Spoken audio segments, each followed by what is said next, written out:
I don't think that there's any debate that League of Legends has had historically the most valuable ranking system of any game ever. More valuable than Starcraft, Counter-Strike, Overwatch, even Fortnite. With all their focus on competitions and cash prizes, they have still been unable to make a ranking system that people care about. League of Legends players often play the game season after season with the hopes of getting to high elo. Well, at least they used to. Sky Williams, one of the oldest personalities for League of Legends, once said, "You could get legit pussy or dick because of your rank." Lately, though, the ranking system has actually seemed to lose a ton of value. Much like the Bitcoin crash, being high elo doesn't seem to matter that much to anyone. Streamers who once got popular playing in high elo are often found in Diamond and occasionally like low master games. And with streamers that are actually still high elo, they claim Season 9 is just a joke season. This video here aims to prove that while it is bad for the streamer business to say it, they are unfortunately kind of right. You know, League of Legends is not actually a bad game, at least in my opinion.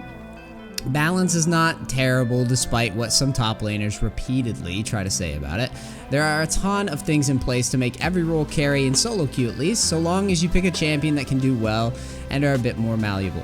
All roles can actually carry harder than ever. People have the roles they want more than ever in matchmaking, which they never used to have.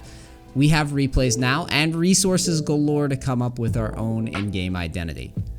So why is it that game quality feels lower? And why is ranked less valuable to everyone? In order to understand this, you must first look at the beginning of Season 9. One change that Riot wanted to make was to smooth out the distribution of ranks from Bronze to Diamond and even into High Elo. Dropping my reporter type character for this video, I just want to say that all of this is just placebo. This was simply put an attempt by Riot to make players feel good about themselves for doing literally nothing. If you were Platinum last season, you would be Diamond this season. This was about fixing the hard-stuck perception and improving player engagement. My point is that if you stayed the exact same skill in Season 9 and that you were from Season 8, you will see your rank rise. Masters, Grandmaster, Challenger also saw more spaces opening up in high elo, which again devalues everyone's accomplishments. And that's why you hear the line, well, it's easier to make Challenger this year. So, aside from the rank distribution changes and renaming Bronze to Iron, Riot was not done with these rank changes.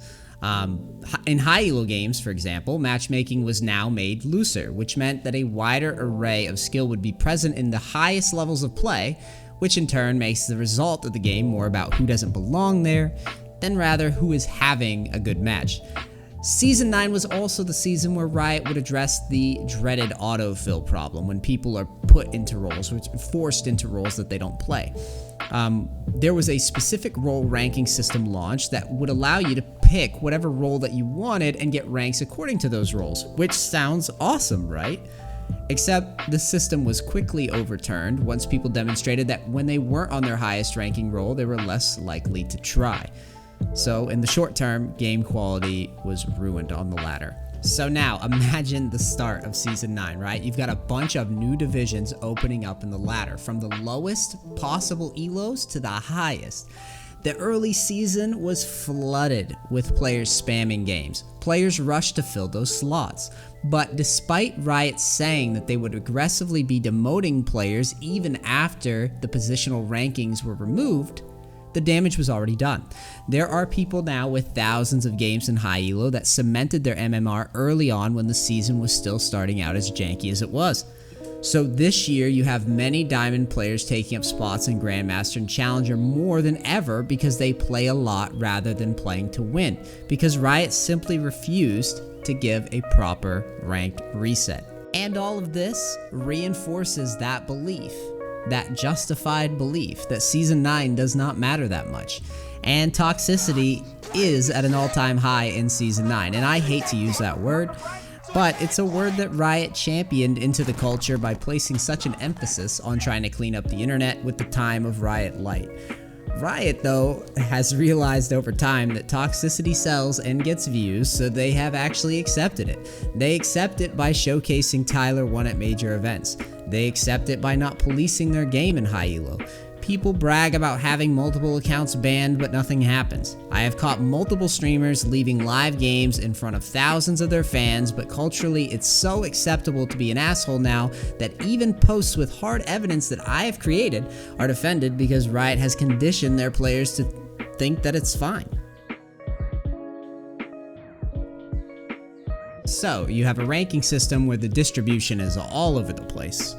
You have a ranking system where the autofill system had impacted the first couple months of the actual leaderboards. You have toxicity at an all-time high, and then you have the issue of incentive for being good at League of Legends. Now, we just said the intrinsic value of the ranking system is going down, but you actually get even less for playing in high elo than ever before. In Fortnite, for example, you can win cash for participating in a competitive playlist, and honestly, even Riot used to give physical rewards for reaching Challenger. Now it's nothing tangible, nothing real, and you leave the entire experience of grinding ranked feeling more like someone roped into a cheap feedback loop rather than someone who's actually good at the game. And honestly, as someone who has played Fortnite in competitive tournaments, League is a much more deep and cerebral game.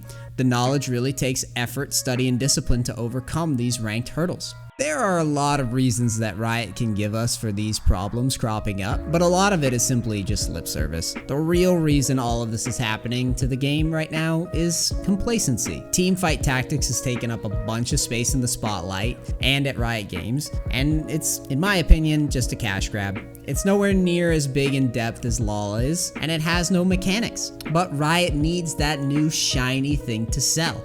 Aside from that, most of the problems that we discussed, like toxicity in high-ranked games and no rewards, other games have already kind of handled those problems. So it's really just a matter of not spending the time to fix them. For incentives, obviously, Fortnite has their cash prizes, and they even go as far as to allow their streamers to use a creator code to promote their game for them. For toxicity or policing games, Counter-Strike has their Overwatch system that allows seasoned reviewers the opportunity to clean up bad behavior or cheating. So, I don't know if I would go as far as to say that PC on League of Legends is dying, but I will say that there seems to be a decline in passion. People don't care, and Riot doesn't give the appearance of caring about their ranked experience, even though the most valuable ranking system in the history of gaming is drastically dropping in value. They seem preoccupied with other things. Streamers devalue their own ranking system, saying that they don't matter, and there's no physical rewards for playing, and being an asshole in game seems to be championed by the same company that has spent so many resources trying to say toxicity is bad. So as more dedicated players realize all of this, the less reason there will be to play your best. I'd like to end this video with a personal anecdote of my experience playing Challenger games in Season 9. So yesterday I spent 5 hours of my time to play a total of 5 games of League of Legends with Q times and dodges. 2 of those 5 games, someone trolled in Challenger MMR. So in a 5-hour session, I got to play 3 games of League of Legends, and in this session, I am already behind 2 losses that are unavoidable. Most of my day is now gone, and odds are I'm going to end a 5-game session with a loss overall. I feel like crap now, and I didn't really want to put up with it anymore. I am a competitor now, remember, but I get more money as a broadcaster stomping bad players. I win absolutely nothing for investing my day into the system, and I really want to tell my fans being good at the game is awesome, but it really isn't anymore. Being good at this game means that you will be more disappointed. Your games will take longer to get into. You will face someone that is less likely to let you snowball and carry, and you will be at the mercy of the person with the lowest mental fortitude. A lot of this could be fixed if there was an incentive to playing and giving your best effort. Riot could, for example, have us link cell phones to accounts so that people could be held accountable for their attitudes. But complacency and submission to toxicity dictate that these things won't be changing anytime soon. So, with preseason for Season 10 right around the corner, if you were hoping that the changes are going to make this game better, I'd say don't get your hopes up. Season 9 rank didn't matter so much, so why would Season 10? Hey guys, thanks for watching my video. Make sure to like, comment, share, subscribe soon because it really helps. Alright, peace crackers.